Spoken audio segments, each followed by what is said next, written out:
So often in my work, I like to return to a piece and revise it or reimagine it in a totally different context. And this was something that I wanted to do today with a work that I performed and created as a kind of student piece. It was a student assignment in a class that I was taking in art making called The Making of Art, and the instructor was David Anton. We had TAs for this particular course. And the assignment was create a portrait of yourself, create a self-portrait as a sandwich. And so my work was titled A Portrait of the Artist as an Uneaten Sandwich. And it made various references in a variety of ways to other kinds of work and study that I was doing at the time, particularly around the work and life of Antonin Artaud, which was important to me for a long time, even following the work that I was doing in the 80s, although it evolved in other directions. But and I wanted to take that piece and I wanted to rewrite it and re-perform it in a different way. But it occurred to me that in order to fully comprehend the way that this transformation is functioning, that I need, to say something about the Alfred Neumann or Neumann, as I prefer to pronounce it, living theater experience. And to talk about this theater is itself, fairly complicated because it exists over decades of time and has evolved. It was originally a take on the Alfred Jarry theater, which, individuals familiar with the work of Antonin Artaud will recall was his original name for the group that he worked with prior to the designation as the Theater of Cruelty, living theater. People will know this is Julian Beck and Judith Molina reference, and experience. People who know me will recognize experience as both a reference to John Dewey, Art as Experience, and a reference to the Jimi Hendrix Experience, the first of Jimi Hendrix's bands in the 1960s, prior to his performance at Woodstock, and when he was connected to the Warner Brothers label. People will recognize as a reference to Cummings and to particularly an early version of the theater, the absurd, that he created in a play initially performed in 1928, which was titled Him. And I believe I've discussed that work briefly elsewhere. But to discuss the Alfred Neumann living theater experience altogether is, I don't believe, anything that I have yet done. So, like I said, that the history of this theater is complicated and messy, and even to describe it as a theater is conceptual and somewhat messy, or if you prefer, a different term, ambiguous and multifold. So I'll begin with the different elements that constitute this name. I might not discuss all of them at this time. I'll discuss those which were important to me in the 80s, and some of the ways that this theater, came together, and in terms of the work of this theater, like I said, I want to focus on this one particular piece, a portrait of the artist as an uneaten sandwich, which I created and performed in, again, probably, somewhere from the mid to late 80s. And again, there are no remaining documentations of a lot of my work. So viewers won't be surprised that there are no documentations of this work, but it was performed largely within the confines of an art making class at UCSD, and because it was sort of one of those workshop pieces where you bring your work in and then individuals critique it and give you advice and feedback. And what I don't think anyone realized was that the portrait itself was not of the material that I brought into the class, as is often the case with the Alfred Neumann living theater experience. The presentation of an object is given almost as a kind of sort of I would call it a reactive prop. And then the real art is attending to and documenting the reactions to that prop, right? So the prop could be anything. The prop could be a reading of a poem. The prop could be a statement. The prop could be an object. And then just like I had described in the first and initial presentation of displacements, there were objects and there were scenes, presented around the UCSD library, and then there was an invitation to come view and regard and participate with these scenes and objects and to read the piece. And the readers of the piece became, another working element of the living theater experience, which is the piece. And then I had an individual who took photographs of those who were having this experience. And so in many ways, it was the having of the experience that was the art itself, and the rest was documentation, including the objects that were designed and presented to elicit experience and elicit response. So the loss of documentation of these events doesn't particularly trouble me. I'm in some ways more concerned with explicating how these various works across time, continue to exist as memory pieces, as varieties of experience, and to make that understood, because it often gets lost somehow in the detritus of the material evidence that's left behind.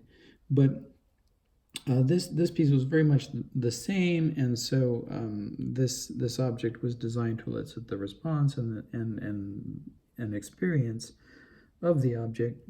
All art is designed to do that, but what art often doesn't do is then sort of re-examine the experience as art in and of itself. So I recorded while individuals were looking at the piece responses, and I took photographs. I had a camera at the time, just a little Instamatic. We didn't have cell phones and these easy ways of recording motion images. It would have been fantastic for my work, but that wasn't available at the time. So there were some photographs, and the photographs themselves and the recordings were the uneaten sandwich, right? Because it was a troubling piece, and that's what was intended, and there was a lot of rejection of it, and it was like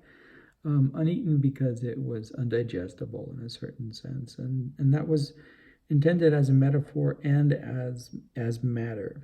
And metaphor and matter, that relationship to our toe, for me, was pretty powerful, and we'll get to that, I hope.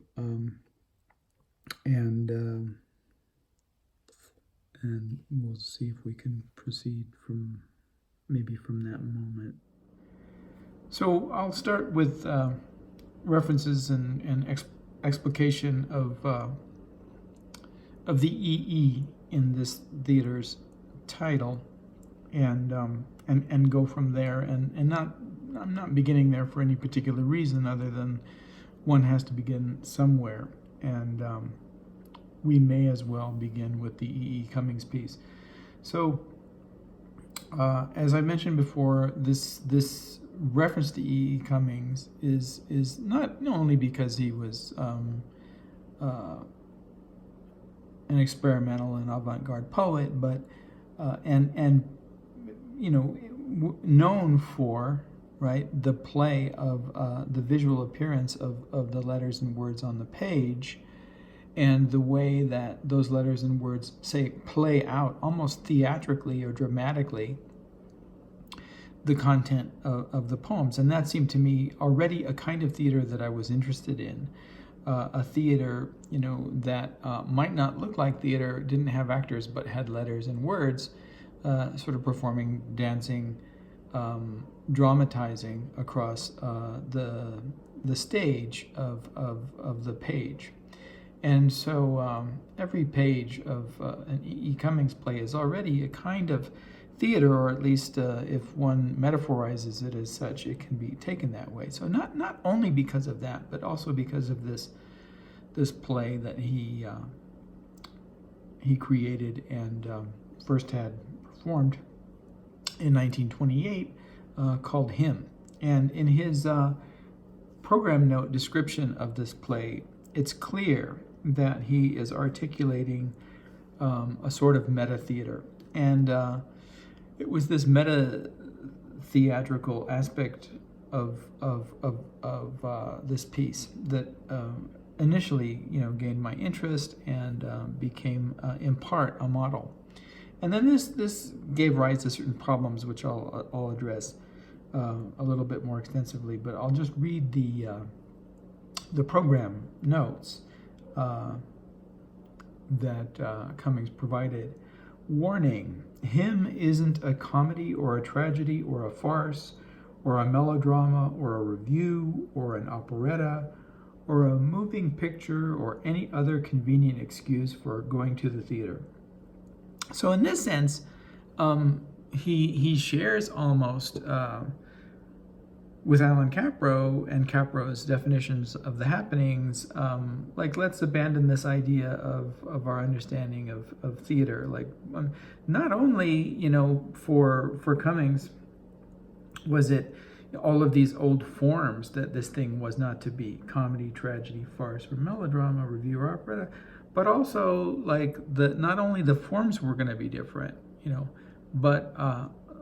but the telos was different. We don't go here for entertainment, right? Or any convenient excuse, he says, for going to the theater. So what are the excuses for going to the theater?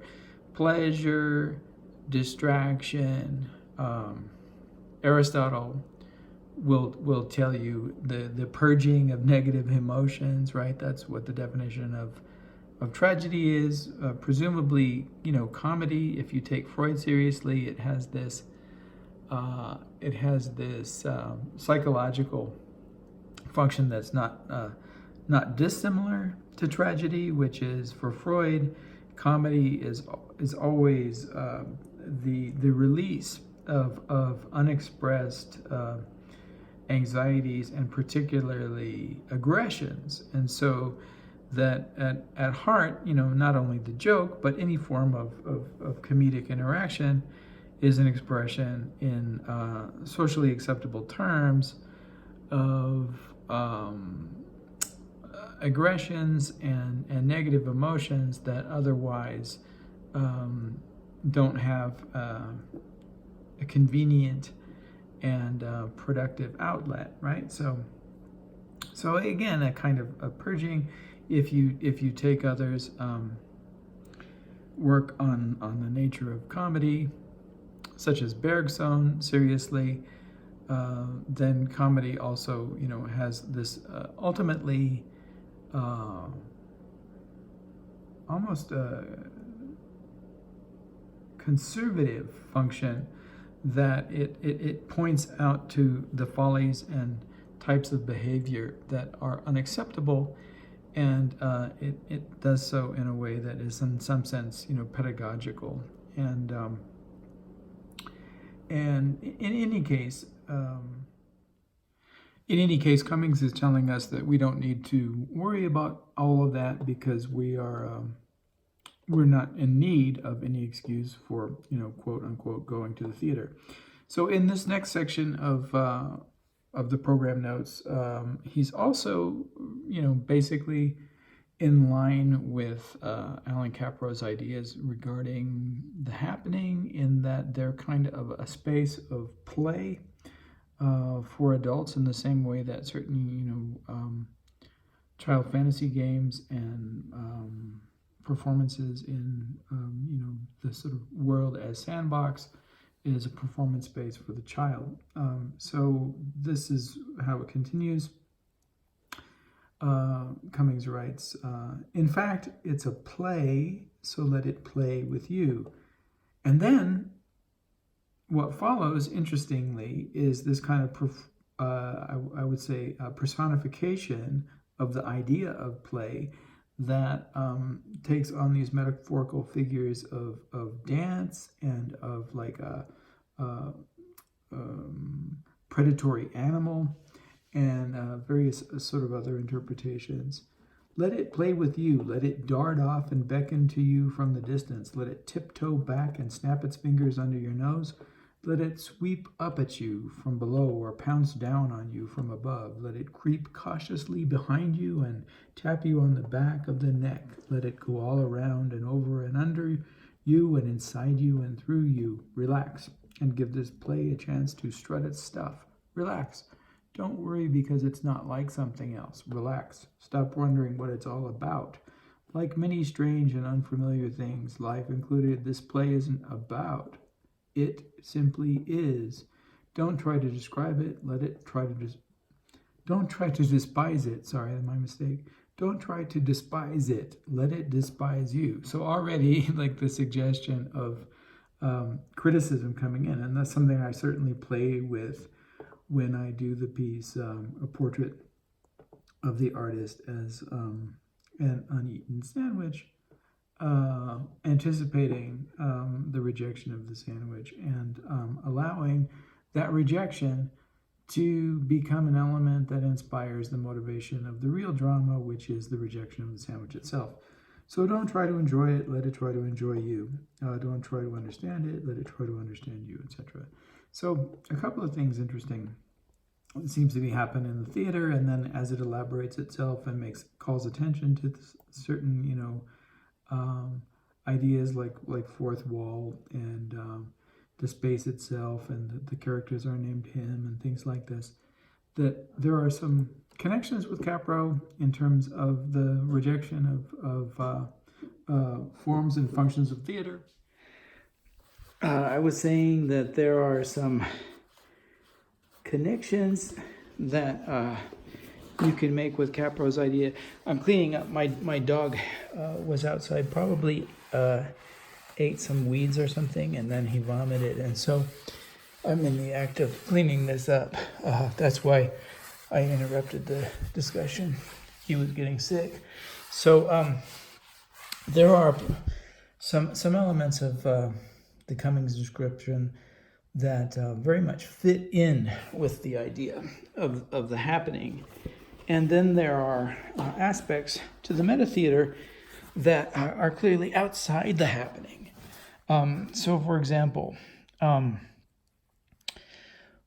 thinking of Kapro's description of some very specific examples of what a happening is.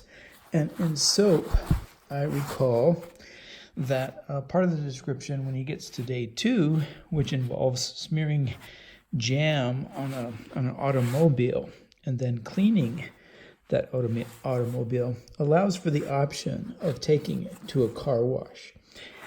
And Capro states that if you take the vehicle to the car wash, you should be casual.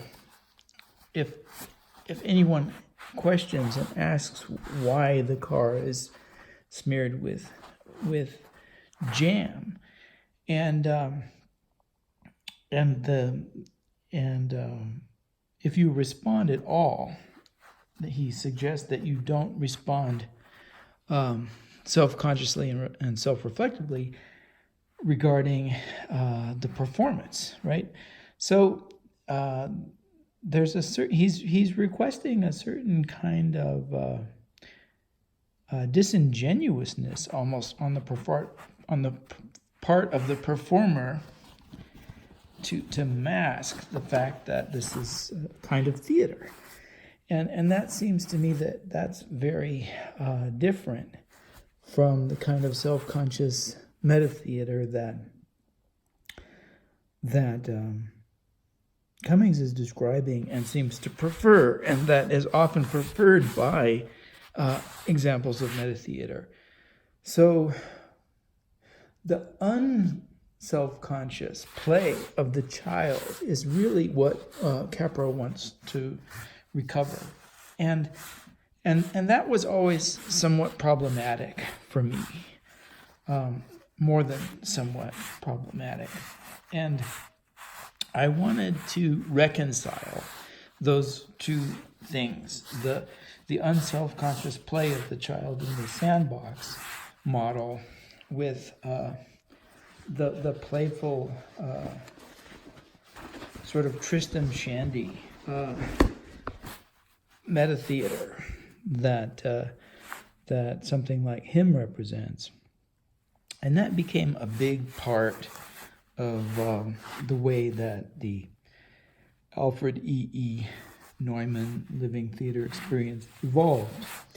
And the reason that I had begun my discussion of the EE element in this theater's title with images from the Alfred Jarry theater, the theater of the early version of Artaud's theater of cruelty, was simply because in those images, we don't think of necessarily the Alfred Jarry theater in these terms, but the images themselves are kind of like distracting meta-theater, right? First of all, they're not images of the stage, they're collages, and they're examples of what this theater might be, right? Now, these are collaged photographs, so they're not, taken from magazines in the same way that an Ernst or, the other surrealist collagists of the time would have done the work. But they still, they have this way of calling attention to the fact that they're artifice, calling attention to the fact that they're constructed.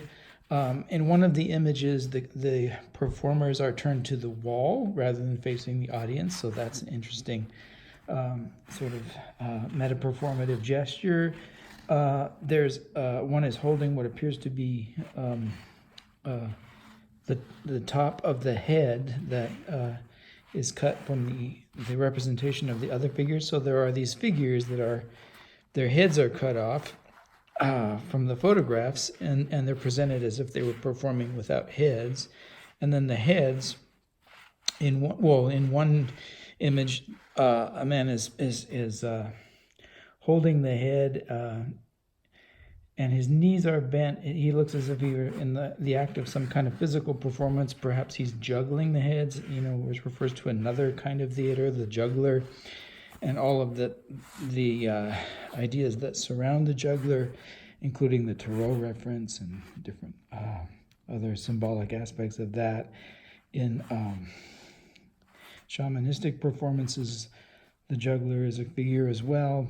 And then, also these heads, being held, perhaps make reference to, the figure of Hamlet, holding the head in the soliloquy, and even the question of being or not being is meta-theatrical, isn't it?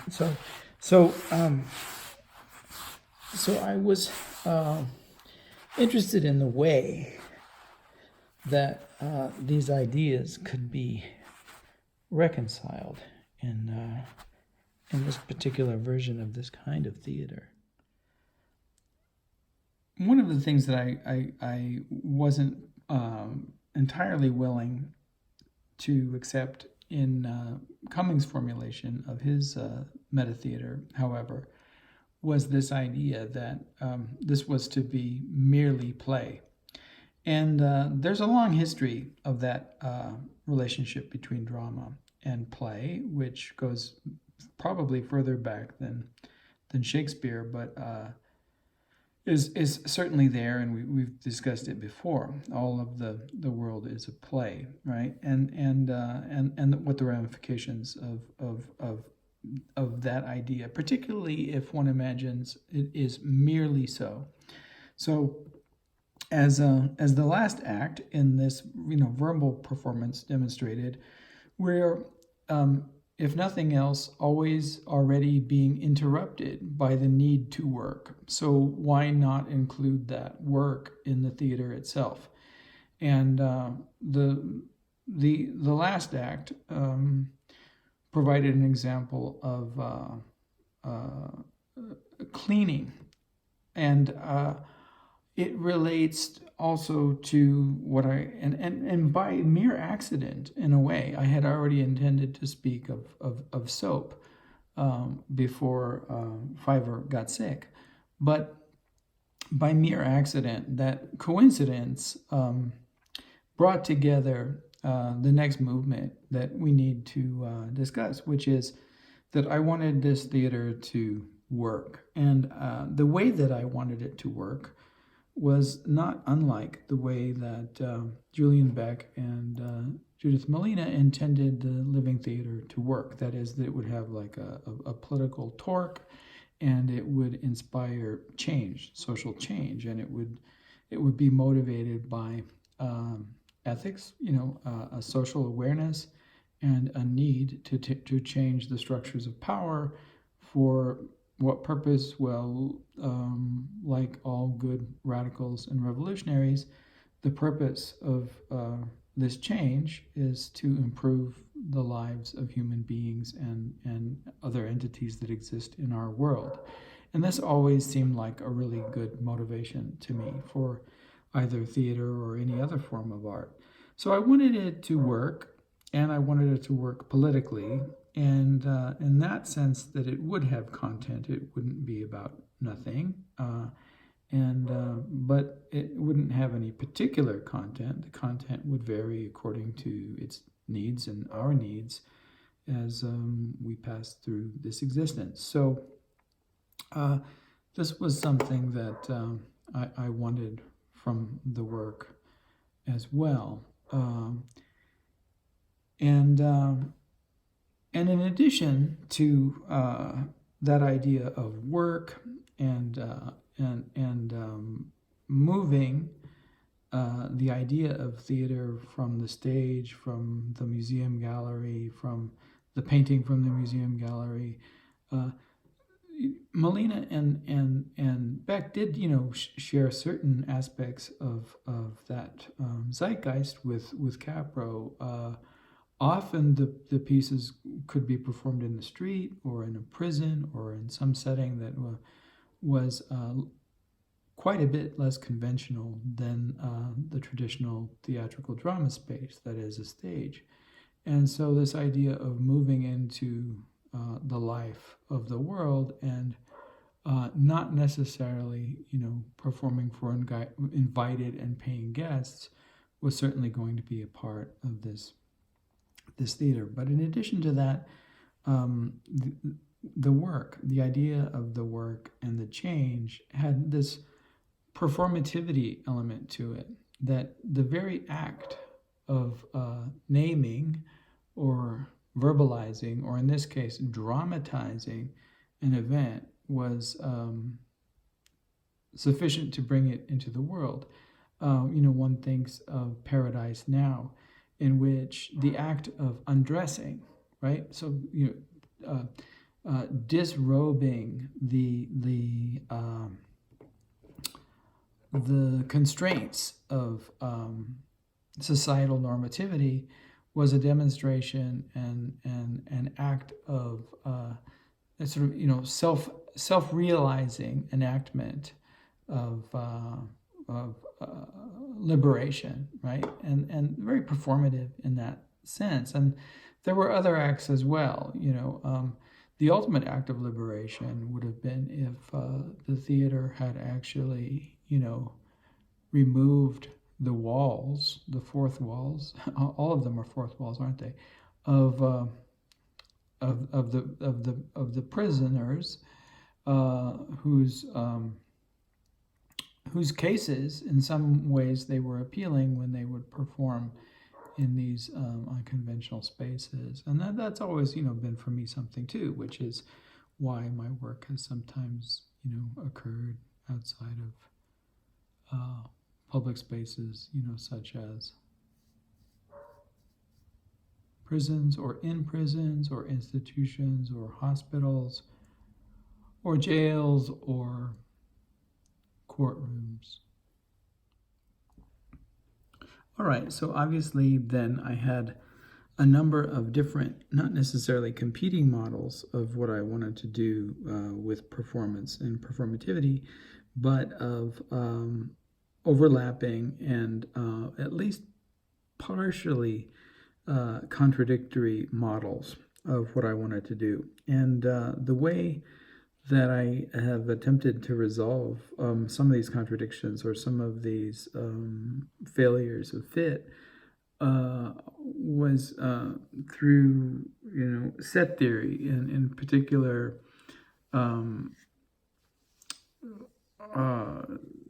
the notion of the inner model that was formulated by John von Neumann as a way of resolving the Bertrand Russell paradox that one could construct the set of all sets that do not contain themselves. And as an example of that paradox, because on my YouTube page, one of the ways that I play with set theory, I play with it in a variety of ways. But one of the ways that I play with set theory is through the construction of playlists. Now, a playlist can be a simple thing, a simple set, but it can also be utilized as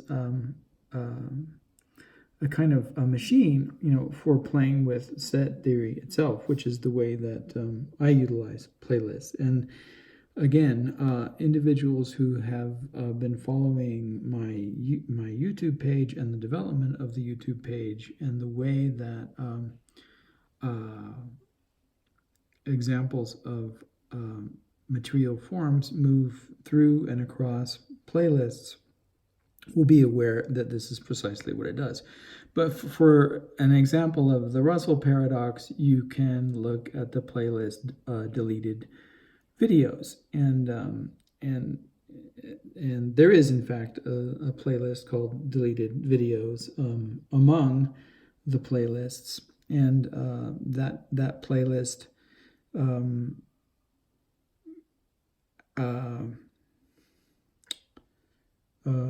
how to put it, depends on some particular models of space-time. So for example, it's not merely a kind of conceptual designation in which nothing appears. It's a conceptual designation in which only those items that were deleted appear. But by virtue of the fact that they were deleted, they do not appear in the playlist. So that's different than, you understand, that's different than if I had merely created a playlist of deleted videos and those videos were never placed in that, and then the videos that I had deleted were never placed in the deleted videos playlist, right? If it were merely conceptual. In any case, one again could say that I'm splitting hairs in the same way that I did in discussing the difference between space-time travel fantasy and space-time travel machines. But for set theory, at least, it's an important distinction. So if you want any clarity on that, but anyway, John von Neumann, became one of, and set theory models became one of the ways. And if you've been following either the discussion of collections or the discussion of space-time travel experiments, you'll see how set theory has become a way of operating in a lot of the different subcategories or inner sets, in the inner models of these various types of theaters and their various branches. So the use of set theory and Neumann also gave rise to a kind of useful pun, which was that I could bring E. Cummings and Alfred Jarry together via my audience's familiarity with the figure of Alfred E. Neumann, the fictional and cartoon spokesperson for Mad Magazine that was initially developed as I think the New Boy in maybe the 30s or 40s. I'm not certain which, or maybe even not. Actually, I think the history goes back further than that. So I think there was a version of this figure as early as the late 1800s, maybe 1890s, that eventually developed into this kind of spokesperson-like figure for Mad Magazine, the children's cartoon comic. So this figure, Neumann with the extra N, allowed me to use the reference to Alfred E. Neumann and bring some of these things together, and that itself is sort of a performative demonstration of the way that Neumann's work had become a kind of like glue for these divergent models that didn't seem to want to fit together by any other means. And then I was very pleased, when I had my 55th birthday, that I could make reference to the EE, and in yet another way using that set theory as E is the fifth letter of the alphabet, and so my 55th birthday again produced a kind of space-time travel T0 moment. So finally, the last word in the designation of this theater experience, as I've mentioned earlier, and briefly, but also in other contexts, in a certain way comes from John Dewey's essay "Art as Experience," in which he proposes that the psychological function of aesthetics results from the point of view of the viewer and the audience, rather than of the creator of the psychological phenomenon itself. So in some sense, it's always the audience that's the final moment of the act of creating the work of art. It seems counterintuitive from an art maker's standpoint, but perhaps seems, more properly intuitive if one thinks of an aesthetic experience that might, say, arise in the viewing of nature, a sunrise or sunset, or a view of the ocean, or a view of the sea.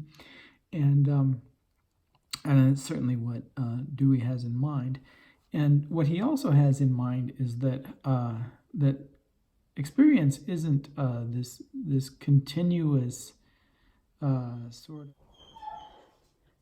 It's not simply a continuous flow of perceptual data, but rather a series of moments in which one becomes properly aware or significantly aware of the way that elements of one's existence are brought together that become meaningful. So, for example, if one takes the bus to work every day, the experience of riding that bus may or not constitute what Dewey has in mind for experience. If one's distracted into fantasy and doesn't encounter the events, and they don't register to consciousness as something significant and significative, then it's not yet an experience, because experience has structure, form, and holds particular meaning. But if one remembers, say, the first time one ever tasted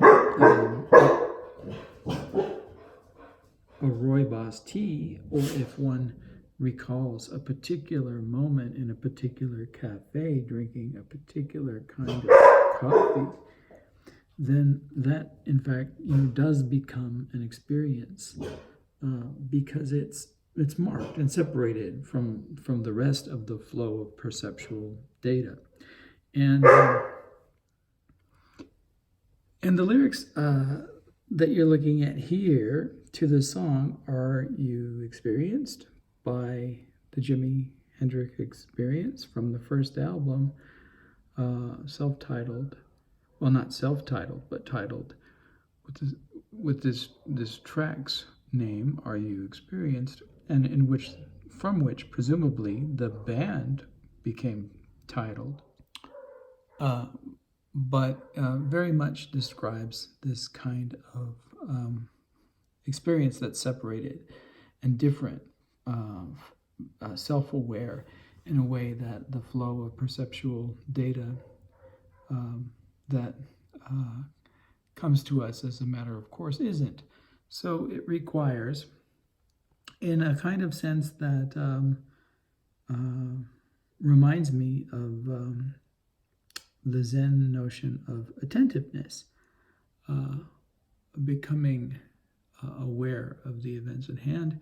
And of course, certain events are easier to encounter as experience than others, right? So it's very difficult to encounter as experience the blank page unless one gets one's mind together.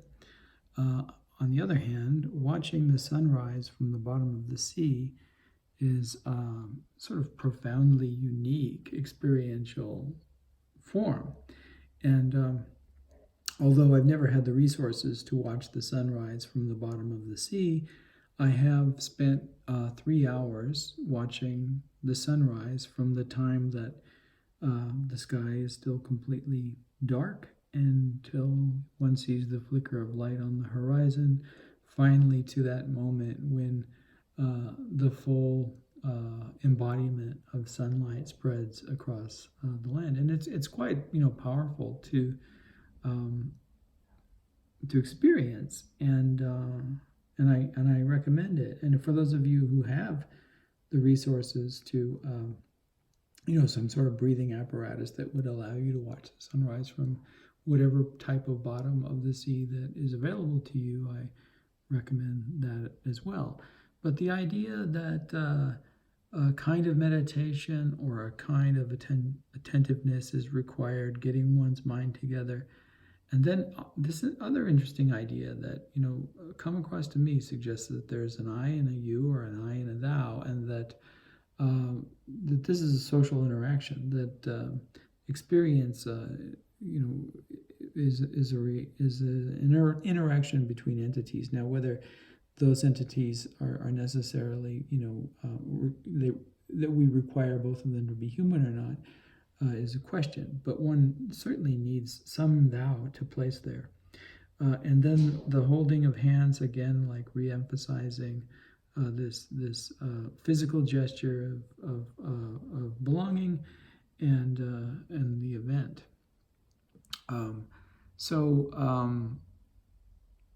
That for me was part of what I wanted to bring to this theater, and the ephemeral nature of the art. Again, the experiential ephemeral nature of the art requires some object to inspire it. A sunrise and an ocean, or something else. Maybe not something as profound as a sunrise and an ocean, but some object. And yet, as Hendricks was very much aware, and he didn't call this the sunrise and the ocean, it's the experience itself. It's the changes in the subjectivity, the feelings, the emotions, the awareness, the meditative state that is in fact the source of the art.